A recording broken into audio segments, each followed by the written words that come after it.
Hello students, welcome to biology classes by Miss Vasist.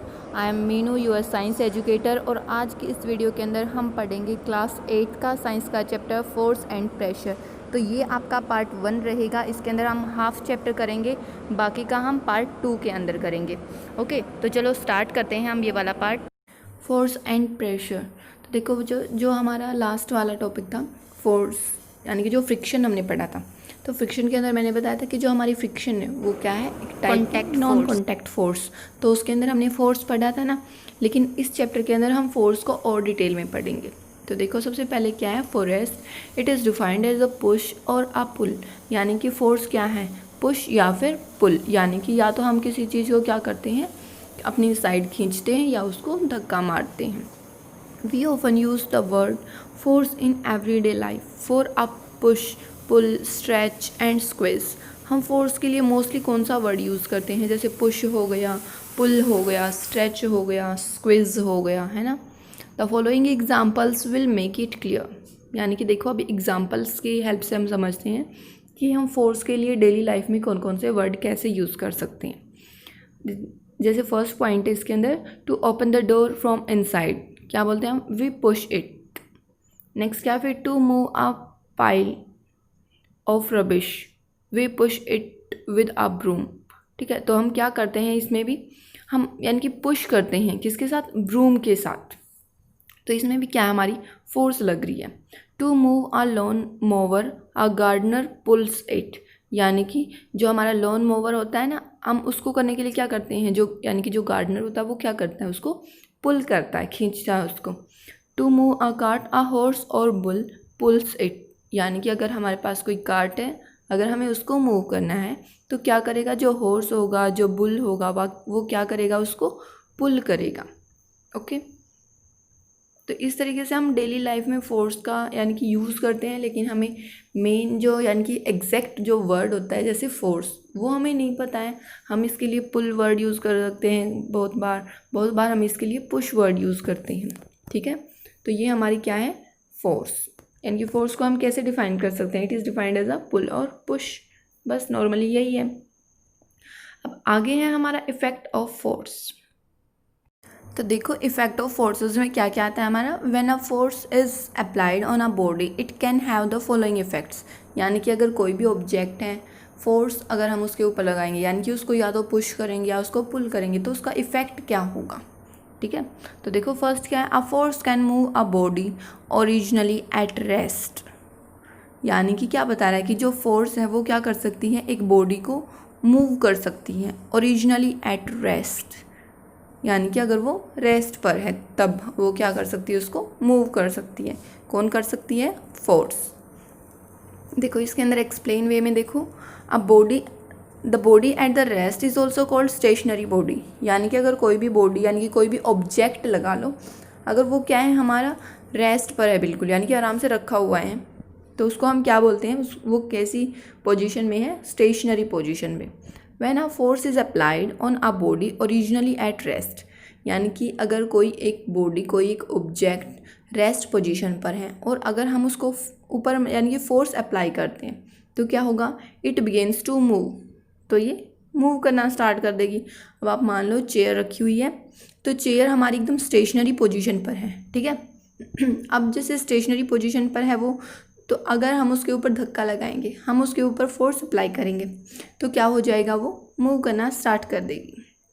Example में देखो, a toy car originally at rest when pushed began to move, इसमें toy car का example ही रखा है बस। Similarly when we apply force we can push a chair, move a bicycle, lift a bucket. तो ये सब क्या है हमारी, यानी कि फोर्स की हेल्प से क्या कर रहे हैं हम, किसी एक स्टेशनरी बॉडी को एक मूविंग पोजीशन के अंदर लेके आ रहे हैं। ठीक है, उसकी मूवमेंट शो कर रहे हैं। देन सेकंड क्या है हमारे पास, force can stop a moving body, यानी कि क्या है, फर्स्ट पॉइंट का जस्ट अपोजिट। फर्स्ट में क्या था कि कोई एक ऑब्जेक्ट, कोई एक बॉडी रेस्ट पोजीशन पर होगी और हम उसको मूव कर सकते हैं। सेकंड में हम क्या बोलेंगे कि कोई एक मूविंग बॉडी है, कोई एक मूविंग ऑब्जेक्ट है, उसको हम रेस्ट पर भी ला सकते हैं, किसकी हेल्प से, फोर्स की हेल्प से। ठीक है, when a force is applied to a moving body it can be made to stop, यानी कि अगर हम फोर्स लगाएंगे तो क्या हो जाएगी, एक मूविंग बॉडी स्टॉप हो जाएगी। एग्जाम्पल में देखो, for example a moving vehicle can be stopped by applying brakes, यानी कि हम ब्रेक लगाकर क्या कर सकते हैं, एक मूविंग व्हीकल को रोक सकते हैं। The brake provide the stopping force, क्यों रुक जाते हैं भाई, क्योंकि जो ब्रेक होंगे वो क्या कर सकते हैं, एक स्टॉपिंग फोर्स लगाएंगे। चाहे आप एग्जाम्पल यहाँ पर क्या ले सकते हो, फुटबॉल का एग्जाम्पल ले सकते हो आप।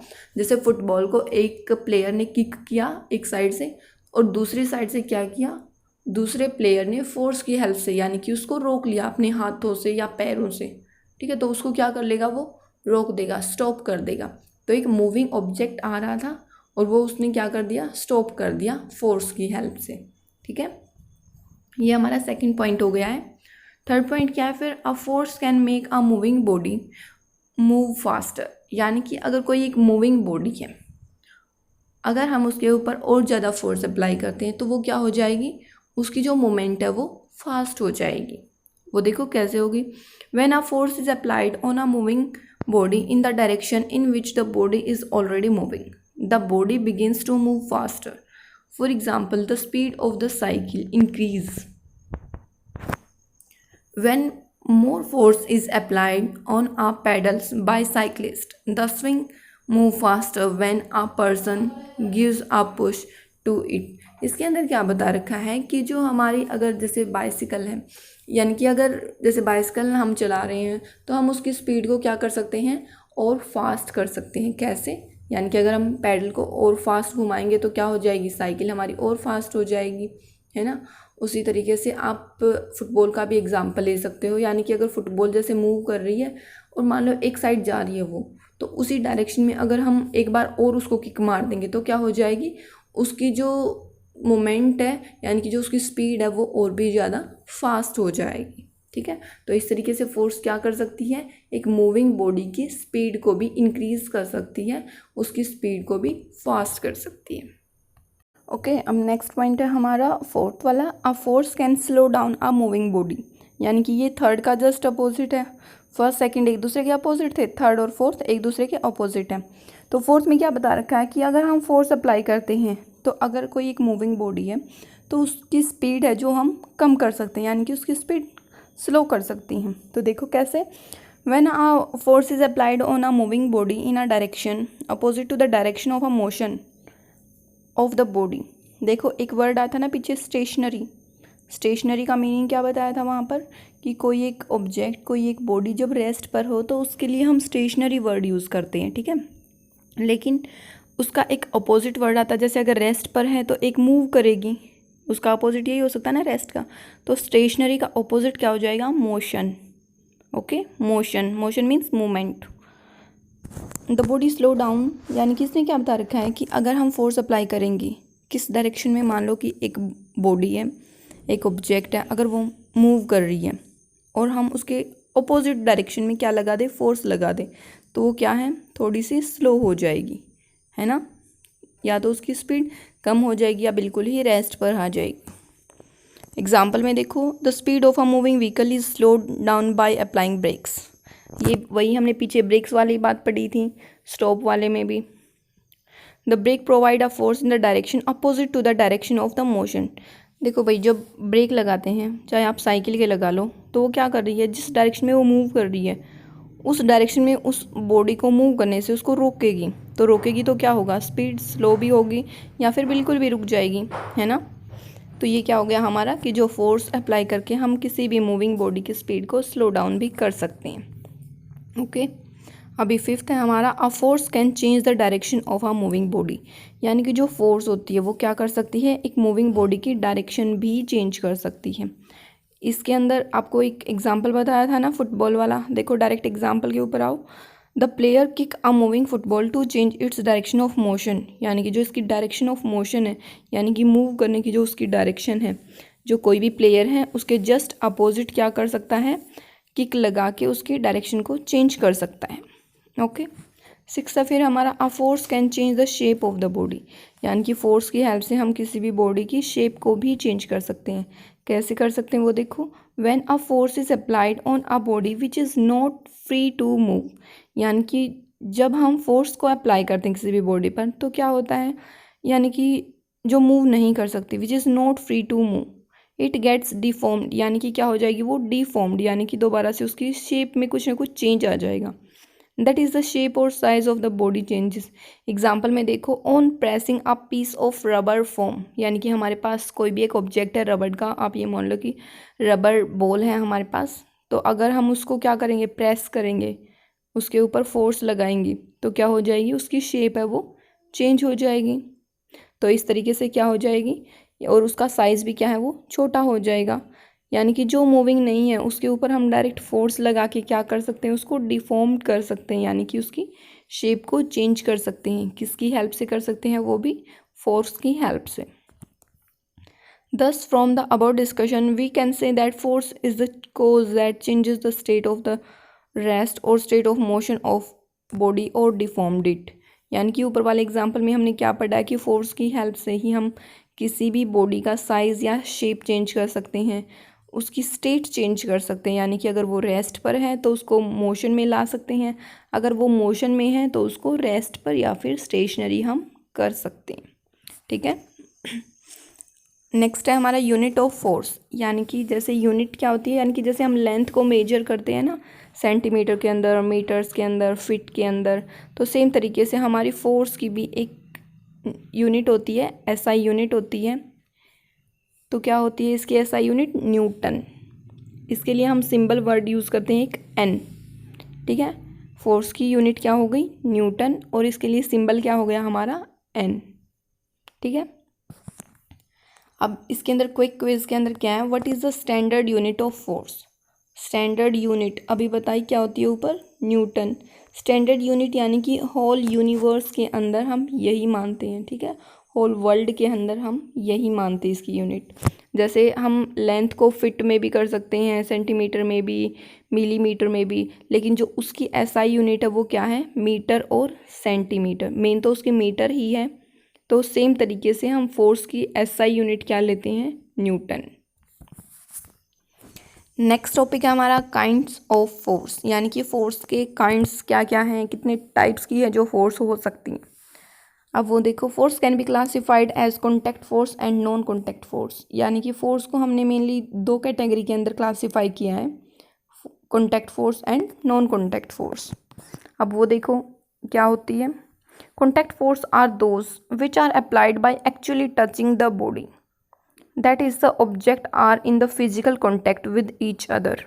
यानी कि क्या होगा, अगर हम जैसे जो हमने अभी ऊपर पढ़ा था ना कि कोई बॉडी है उसको हम मूव कर सकते हैं, उसको हम रेस्ट पर ला सकते हैं, तो वो क्या हो रहा था, फिजिकल टच हो रहा था एक बॉडी का दूसरी बॉडी के साथ। ठीक है, उस टच में क्या होगा, इसको हम क्या बोलते हैं, डायरेक्ट कॉन्टैक्ट में आएंगे। यानी कि डायरेक्ट कॉन्टैक्ट की हेल्प से क्या है, कोई भी एक बॉडी है उसके अंदर चेंज आ रहा है, तो इसको हम क्या बोल रहे हैं, कॉन्टैक्ट फोर्स। अब जो हमारी कॉन्टैक्ट फोर्स है उसके हमने कुछ एग्जांपल्स लिए, यानी कि मेन हमने फोर्स को दो में ही डिवाइड किया है, कॉन्टैक्ट एंड नॉन कॉन्टैक्ट। लेकिन जो हमारे कॉन्टैक्ट हैं, नॉन कॉन्टैक्ट हैं, इनको भी हमने फर्दर क्लासीफाई किया है एज एग्जाम्पल्स के फॉर्म में। तो जैसे कॉन्टैक्ट के अंदर हमारी muscular force, mechanical force, frictional force ये आती है। ठीक है, अभी आगे देखो नॉन कॉन्टैक्ट फोर्स के अंदर, non contact force are those that acts from a distance. यानी कि नॉन कॉन्टैक्ट क्या होगी हमारी, जो कि एक डिस्टेंस से भी हो सकती है। That is they acts on the bodies without being touched visibly, यानी कि वो हमें टच होते हुए दिखाई नहीं देंगे, वो विजिबल नहीं होंगे कि ये एक दूसरे को टच कर रहे हैं, लेकिन फिर भी वो एक दूसरे के ऊपर फोर्स अप्लाई करेंगे। ये अभी देखो जैसे जो ऊपर वाला एग्जांपल आया फ्रिक्शनल फोर्स में, तो अभी ये लास्ट चैप्टर में हमने पढ़ा था कि जो फ्रिक्शनल फोर्स होती है हमारी, वो कैसी फोर्स होती है, एक कॉन्टैक्ट फोर्स होती है। अभी नॉन कॉन्टैक्ट के एग्जांपल कौन कौन से आ जाएंगे, gravitational force, electrostatic force and magnetic force. तो ये हमारे जो आगे टाइप्स दे रखे हैं कॉन्टैक्ट के एग्जांपल्स की फॉर्म में, नॉन कॉन्टैक्ट के एग्जांपल्स, ये हम अब आगे डिटेल में पढ़ेंगे। ओके, अभी जैसे फर्स्ट है हमारा कॉन्टैक्ट फोर्स, तो फर्स्ट लेते हैं हम इसके अंदर मस्कुलर फोर्स। देखो, it is a force exerted by our muscles, यानी कि हमारी बॉडी के अंदर जो मसल्स हैं उनकी हेल्प से जो फोर्स लगती है उसको हम क्या बोल रहे हैं, मस्कुलर फोर्स। एग्जाम्पल देखो, a rickshaw puller uses his leg muscle to move a rickshaw. A laborer uses the muscles of his arm and shoulders to lift the load. A horse uses muscular force to move a cart. ये कुछ examples दे रखे हैं जिनमें muscular force है वो use हो रही है। जैसे जो रिक्शा वाला होता है वो रिक्शा को पुल कैसे करेगा, उसके लेग की हेल्प से, ठीक है, उसकी मस्कुलर फोर्स लगेगी। उसकी कहाँ वाली मसल्स यूज़ होंगी, हमारी लेग की, ठीक है। सेम तरीके से जो लेबर होगा वो अपने आर्म्स और अपनी शोल्डर्स की क्या यूज़ करेगा, मसल्स यूज़ करेगा, जिसकी हेल्प से वो लोड को कैरी कर सकता है। ओके, अभी नेक्स्ट है फिर हमारी mechanical force. It is a push और pull exerted by a machine to move the body और to bring it to rest. Mechanical force बता रहे हैं भाई, तो मैकेनिकल फोर्स यानी कि मशीन की हेल्प से जो फोर्स लग रही है। नाम से पता चल रहा है, जैसे पहले वाली क्या थी, मस्कुलर, तो उसमें मसल्स यूज़ हो रही थी। ये वाली क्या है, मैकेनिकल, यानी कि इसमें मशीन की हेल्प से होगा। एग्जाम्पल देखो, the engine of the car exerted mechanical force to move it. जैसे कार में इंजन होता है, उसकी हेल्प से ही चलती है ना हमारी कार, तो क्या है, कार एक तरीके, यानी कि जो हमारा इंजन होगा वो कार को मूव करने के लिए उसके ऊपर फोर्स अप्लाई कर रहे हैं। तो इस टाइप की फोर्स को हम क्या बोलते हैं, mechanical force. Okay, a machine does not exert a force by itself but it need energy from other sources to exert a force। यानी कि जो हमारी मशीन है वो क्या है, खुद ब खुद तो क्या है, मतलब फोर्स एक्सर्ट नहीं करती है, लेकिन वो क्या करती है, उसको भी किसी न किसी चीज़ की एनर्जी की ज़रूरत होती है। जैसे अभी हमने कार का एग्जांपल लिया, तो कार के लिए ऑयल की ज़रूरत होगी, ठीक है। सेम तरीके से देखो अगली लाइन में क्या लिख रखा है, the force exerted by wind to move a sail boat is a mechanical force. यानी कि जो हमारी सेल बोट होती है वो किसकी हेल्प से मूव करती है, विंड की हेल्प से, तो उसके अंदर विंड एनर्जी यूज़ हो जाएगी। तो इस तरीके से जो मशीन होती है वो खुद काम नहीं करती, यानी कि खुद फोर्स एक्सर्ट नहीं करती, उनको भी किसी एनर्जी की नीड होती है। उस जब वो उनको एनर्जी नीड होगी, यानी कि जो एनर्जी है वो उसको मिलेगी, तब वो उस मशीन के ऊपर फोर्स एक्सर्ट करेगी और तब वो मशीन आगे अपना काम करेगी, ठीक है। नेक्स्ट है फिर फ्रिक्शनल फोर्स। ये कंप्लीट लास्ट चैप्टर हमने कर रखा है। फ्रिक्शनल फोर्स क्या होता है हमारा, it is a defined as a force that offer resistance to motion. हमने पीछे क्या पढ़ा था, अपोजिट, जो कि यानी कि जो हमने फ्रिक्शन वाला चैप्टर उसके अंदर क्या पढ़ा था कि कोई भी एक ऑब्जेक्ट अगर वो मूव कर रहा है तो उसका जो अपोज करेगी, उसके मोशन का जो अपोज करेगी, उसको हम क्या बोल रहे थे, फ्रिक्शनल फोर्स। तो यहाँ पर रेजिस्टेंस का मीनिंग भी वही है कि क्या करेगी, वो उसकी मोशन को अपोज करेगी या फिर उसके मोशन को रोकने की ट्राई करेगी, तो उसको हम क्या बोलते हैं, frictional force. It comes into existence while when the surface of the two object in contact move with respect to each other. यानी कि जब कोई भी दो ऑब्जेक्ट एक दूसरे के कॉन्टैक्ट में होंगे तब फ्रिक्शनल फोर्स हमारी एग्जिस्ट होगी। एग्जाम्पल देखो, when we stop pedalling a cycle, यानी कि जब हम एक साइकिल को स्टॉप करेंगे, इट ग्रेजुअली स्लो, तो पहले तो ये क्या होगी, स्लो होगी, and ultimately stop after travelling some distance, और थोड़ी सी डिस्टेंस ट्रैवल करने के बाद वो अपने आप स्टॉप हो जाएगी। Smooth surface exert lesser force of friction than a rough surface. ये भी हमने पढ़ा था कि जो हमारी स्मूथ सरफेस होती है उसके अंदर बहुत ही कम फ्रिक्शनल फोर्स होती है, लेकिन जो रफ सरफेस होती है उसके अंदर बहुत ज़्यादा फ्रिक्शन होता है। नेक्स्ट है फिर लास्ट वाला, ये हमारा contact force, elastic force. It is a force that is produced when the body is stretched and then released. यानी कि ये क्या है, कोई भी बॉडी जब हम क्या करते हैं उसको स्ट्रेच करते हैं और फिर क्या कर देते हैं, एकदम से रिलीज़ कर देते हैं, यानी कि उसको छोड़ देते हैं। ओके, एग्जाम्पल में देखो, अ catapult causes a small stone to shoot out when it is stretched and release it। या आपने पहले भी जब आप छोटे थे तब करके देख रखा होगा, जो हमारी कैटापुल्ट होती है, यानी कि जो हमारी गुलेल होती है ना एक तरीके से, तो उसमें हम क्या डालते हैं, छोटा सा एक स्टोन डालते हैं और फिर उसको स्ट्रेच करते हैं और फिर एकदम से उसको छोड़ देते हैं। तो क्या करते हैं, वो एकदम से जहाँ पर हमने निशाना लगा रखा होगा वहीं पर जाकर वो उसको शूट करेगा। नेक्स्ट है फिर the spring is compressed and then released. हमारे पास स्प्रिंग हो गया या फिर आप ये मान लो रबर हो गया, तो वो क्या करता है, वो भी इलास्टिक फोर्स है वो एक्सर्ट करता है, ठीक है।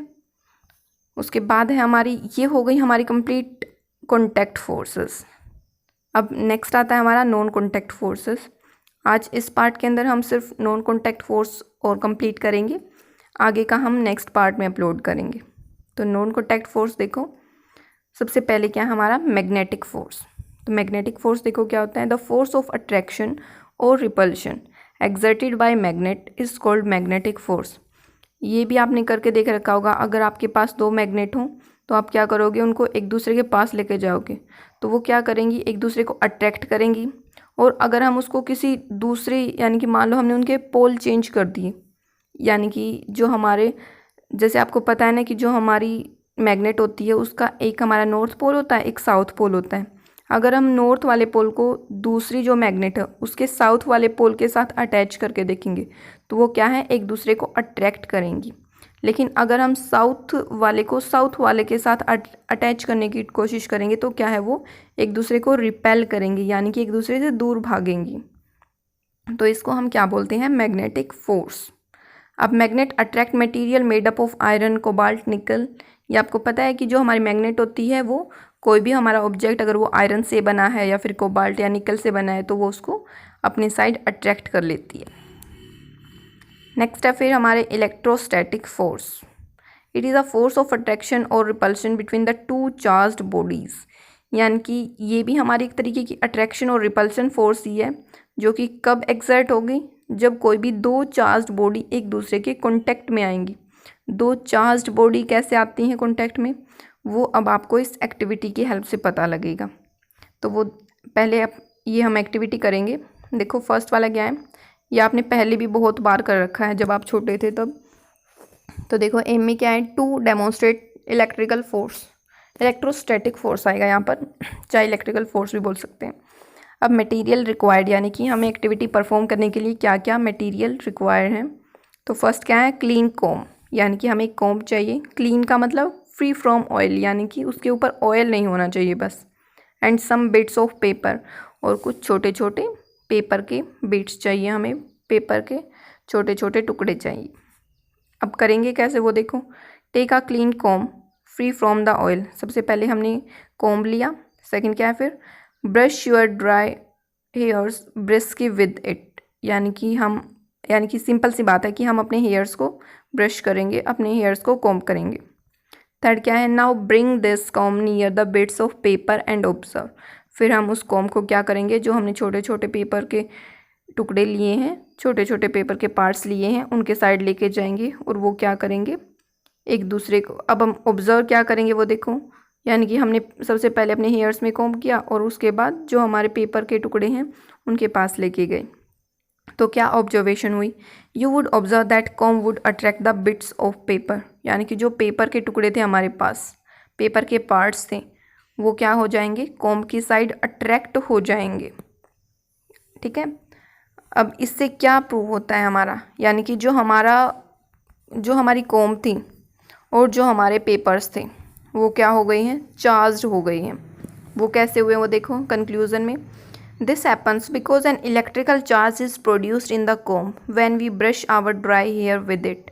यानी कि कॉम्ब के अंदर क्या आ गया है, एक चार्ज आ गया है जब हमने अपने ड्राई हेयर्स के अंदर उसको ब्रश किया था तब। This charge exert a pull और bit of the paper and attract them. यानी कि क्या करेगा, जो हमारा कॉम्ब है अब वो चार्ज हो गया एक तरीके से, और वो क्या करेगा, उन पेपर्स के जो पार्ट्स हैं हमारे पास उनके ऊपर फोर्स अप्लाई करेगा, उनके ऊपर पुल एक्सर्ट करेगा और उनको अपनी साइड अट्रैक्ट कर लेगा। This charge is electrostatic force. इसको हम क्या बोलते हैं, इलेक्ट्रोस्टैटिक फोर्स। हो गया हमारा इलेक्ट्रोस्टैटिक फोर्स, यानी कि ये हमारी फोर्स कब एग्जिस्ट होगी, जब कोई भी दो बॉडी, वो दोनों की दोनों कैसी होंगी, चार्ज्ड होंगी, और जब उनमें से क्या होगा, जब वो फोर्स अप्लाई करेंगी, तो इस टाइप की फोर्स को हम क्या बोलते हैं, इलेक्ट्रोस्टैटिक फोर्स। अब लास्ट है हमारी gravitational force. It is a force with which the earth pulls all the object toward the its centre. यानी कि ये हमारी फोर्स क्या है, जो कि कौन प्रोवाइड करती है, अर्थ।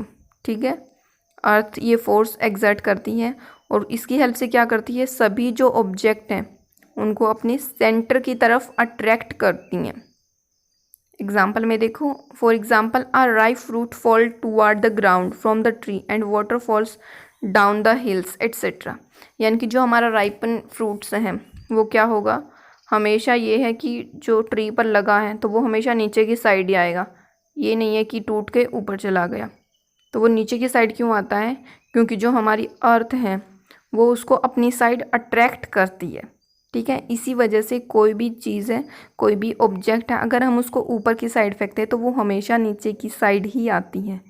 किसकी वजह से आती है, क्योंकि अर्थ है जो वो फोर्स एक्सर्ट करती है, जिसको हम क्या बोलते हैं, ग्रेविटेशनल फोर्स। ओके, तो यहाँ तक हमारी contact and non contact force complete हो गया है। अगर आपको यहाँ तक कोई भी प्रॉब्लम हो तो आप पूछ सकते हो। सो इसी के साथ आपका ये वाला पार्ट है जो ख़त्म होता है, इस पार्ट का एंड होता है। So guys, please like this video and please hit the like button, and please if you have any questions then comment in the comment sections, and please share this video with your friends so that they also can read this chapter, and please subscribe my channel Biology Classes by Miss Vasist. Thank you. Have a nice day.